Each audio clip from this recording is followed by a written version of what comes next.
Audio Jungle. Good afternoon on the national news this hour from Babagide Imo. First, the headlines. Naira weakens to 1,100 on parallel market as dollar supply shrinks. Powerful cabal lobbies Tinubu government to divert 35 billion naira out of 154 billion naira license renewal debts paid by Globalcom. British woman sentenced to death by hanging for killing husband over 2 million euros. Last month prevent fire explosion as tanker falls along Lagos-Abeokuta Expressway. Police nabbed father for making the act with 16-year-old daughter. And on sport, Nadoze celebrate Paris FC's UCL group stage qualification. I am Morire Rebila Lawal. The news shortly. The Naira sustained its line against the United States dollars on Wednesday as it weakened to an all-time low on the parallel market, where it sold at 1,100 naira to $1 than the 1,060 naira to $1 it traded on Tuesday. But the nation's currency traded lower at 1,130 naira to $1 for those demanded their wired service. Similarly, on the official investors and exporters window, the nation's currency fell to 883.56 to $1 on Wednesday, according to the Central Bank of Nigeria's data, as against the 775.44 naira to $1 sold the previous day. The naira depreciation was attributed to persistent dollar shortages in the financial system and being driven by new demands as import bills rose on 43 unbanned items recently by the Central Bank of Nigeria. Also, data from the FMDQ showed that on the official of I&E window, the total daily volume turnover yesterday was $69.88 million, which was a sharp decline by 48.04% compared to the $134.28 million recorded the previous day. As of Wednesday, the gap between the parallel markets and the I&E FX window winding down further to 216 naira to 44 naira to $1, creating more opportunities for arbitrage in the market. Analysts pointed out that the development gives more naira to government officials, especially the state governors, and could encourage reckless spending by some of the governors. Meanwhile, the highest spot rate observed during the day, according to the FMDQ, was 986 naira to $1, while the lowest spot rate was 701 naira to $1. Last week, the CBN governor, Mr. Olayemi Cardozo, emphasized the Apex Bank does not have a magic wand to address the myriad of challenges facing the Nigerian economy. A powerful cabal, allegedly in collusion with the immediate former executive vice chairman of Professor Umar Garba Dambata and his son, is pushing to divert part of the spectrum license fees recently paid to the Nigerian government, information has learned. A source said on Wednesday that the cabal is pushing to divert from established protocols 35 billion naira from the 154 billion naira spectrum license fees paid by the telecommunication giants. Meanwhile, Dambata's son has been purportedly fraternizing with President Bola Tinubu's son, Sheyi, who has caught a controversial figure and has been in the news lately for the wrong reasons. For instance, Sheyi recently attracted public outrage for flying a jet in the presidential fleet on a private trip with friends to Kano State to watch a polo tournament. Information earlier in October reported that Mike Adenuga, founder and owner of Globalcom Limited, one of the biggest telecommunication companies in Nigeria, had paid 154 billion naira to Nigerian government, which was part of the spectrum license renewal fees for the company.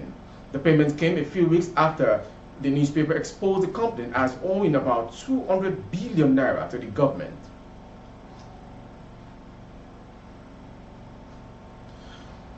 An Indian court has sentenced a British woman, Ramadeep Kaur Man, to death by hanging over the death of her husband of 11 years.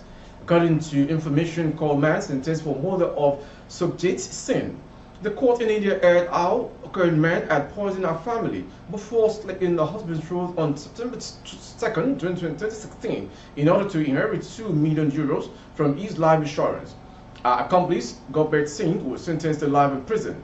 The eyewitness testimony of the victim's 9-year-old son was said to have been crucial in securing a conviction against the woman, who is a British national.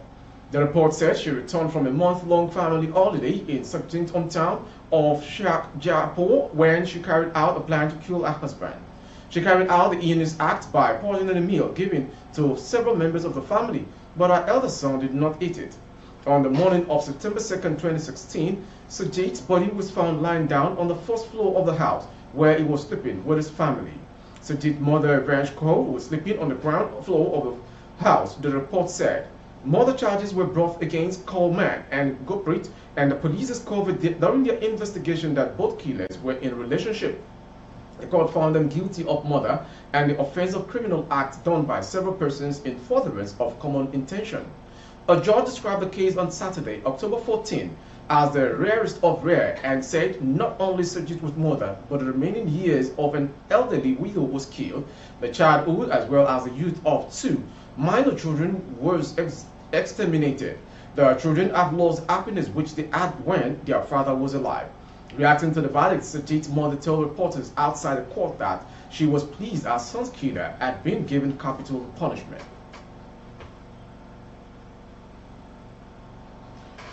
The operative of Lagos State Traffic Management Authority have prevented another diesel fire explosion at Obadeyi before Ijayi along the Lagos-Abeokuta Expressway. According to a statement released on Thursday by the agency's Director, Public Affairs and Enlightenment Department, Adebayo Taufik, the tanker driver eloped after the tanker fell in the early hours of Thursday. He said operative of the Lagos State Traffic Management Authority have prevented another diesel fire explosion at Obadeyi before Ijayi along the Lagos-Abeokuta Expressway. The tanker with registration number JJJ596XX, fully loaded with diesel product, fell around 6:10 a.m. and had its contents spread on the expressway. Traffic officer Ajalekoko Bolade Bravo 19 Abulegba, who led last-minute rescue operations to the scene, confirmed that the driver of the tanker ran away immediately after the accident. Taufik stated that scoopers were chased from the scene to avoid an imminent fire explosion, adding that policemen from the Mero Police Division also provided security backup at the scene. To prevent further another imminent fire explosion, last minute after arriving at the scene, immediately chased away scoopers and cordoned off the entire vicinity. Last minute personnel immediately called the Lagos State Fire Service, Rescue Service, including LASEMA response unit, and immediately secured the environment against area boys who had started scooping diesel with bucket jerry cans. Preliminary investigations revealed that a falling tanker fully loaded with diesel was coming from Abulegba going to Ijayi before the driver lost control due to a brake failure at Obadeyi. Taufik also announced a traffic diversion at Ahmadiyya by both Ahmadiyya Hospital Way and those moving against from the toll gates area. A 16-year-old lady, Temitope Ewuosho, has accused her father, Kayode, of making an act with her. The victim alleged her father had continuously been demanding and forcing her to make the act in his room in Sholaton Estate, Ladering, Abeokuta, Ogun State. According to the victim, the father began to demand for it immediately after her mother divorced him. While reporting the incident to the operative of the Ogun State Social Orientation and Safety Corps, who in turn took the case to the nearest police station, the father was arrested. During the interrogation, the suspects claimed that the daughter was lying against him because he rebuked her from her waywardness and promised custody. She is lying, said. Meanwhile, the State Police Public Relations Officer, Omodola Odutola, who confirmed the incident, told correspondent that the investigation was ongoing. The father has been arrested. We have begun a preliminary investigation into the allegation. Both parties will be taken to the state CID for discreet investigation, Odutola stated via a WhatsApp message. On sports, Super Falcons goalkeeper Chiamaka Nnadozie has expressed delight after helping Paris FC to a first ever UEFA Champions League group stage qualification. Nnadozie was in brilliant form as she inspired her side to a 2-0 win at Wolfsburg in the second leg fixture yesterday. Paris FC advanced into the group stage 5-3 on aggregate after the fourth leg ended 3-3. With the French club 1-0 up in Wednesday's game, Nnadozie saved a penalty in the 64th minute. In the first round tie, Inadozie also made 2 penalty saves to help Paris FC knock out Arsenal. She is expected to be in action for the Super Falcons when they take on Ethiopia in the second round of the Paris 2024 Olympic Games qualifiers. The last time the Falcons featured at the Olympic Games was at Beijing 2008. And to the next sports story as regards solution to Nigeria shambling goalkeeper post. Super Eagles manager Josep Peseiro has admitted that it will be difficult to convince SC Freiburg goalkeeper Noah Atubolu to switch his international allegiance from Germany to Nigeria. The Portuguese football tactician has a goalkeeping crisis on his end ahead of the start of the 2026 World Cup qualifiers and the 2023 Africa Cup of Nations, as his current crop of goalkeepers are either lacking match fitness or off form. Omonia Nicosis, Francis Uzoho, and Udinese Maduka Okoye have been inactive for their respective clubs this season, while Apoel Jerusalem's Adebayo Adeleye has been heavily criticized for his performances in the new season, so much so that manager Zev Ari is considering dropping him from the starting lineup. In the search for a reliable goalkeeper, Atubolu fits the bill as he is young and plays for a club in Europe's top 5 leagues. But it is known that the 21-year-old is leaning towards representing Germany's senior national team, as was the case with Jordan Tornarigan and Kevin Akpoguma, who later went on to play for the Super Eagles of Nigeria. Atubolu has capped for Germany at under-17, under-19, under-20 and under-21 national team and became provisionally cup-tied to his country of birth in May 2019 when he started against Austria at the 2019 under-17 Euro.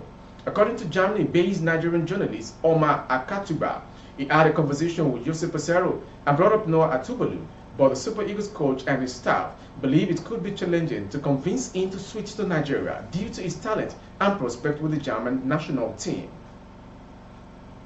With our sports story, we've come to the end of today's national news. Before we go, some headlines. Naira weakens to 1,100 Naira on parallel market as dollar supply shrinks. Powerful cabals lobbies Tinubu government to divert 35 billion Naira out of 154 billion Naira license renewal debt paid by Globacom. Woman sentenced to death by hanging for killing husband over 2 million euros. Last men prevent fire explosion as tanker falls along Lagos-Abeokuta Expressway. Police nab father for making an act with his daughter.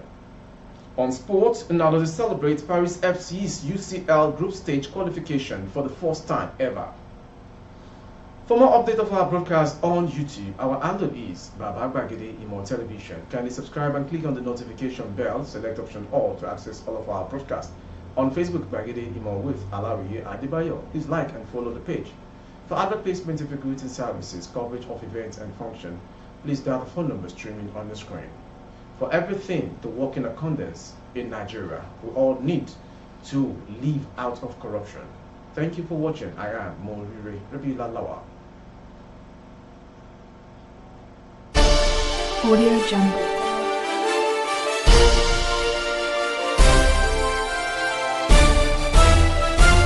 Audio Jungle.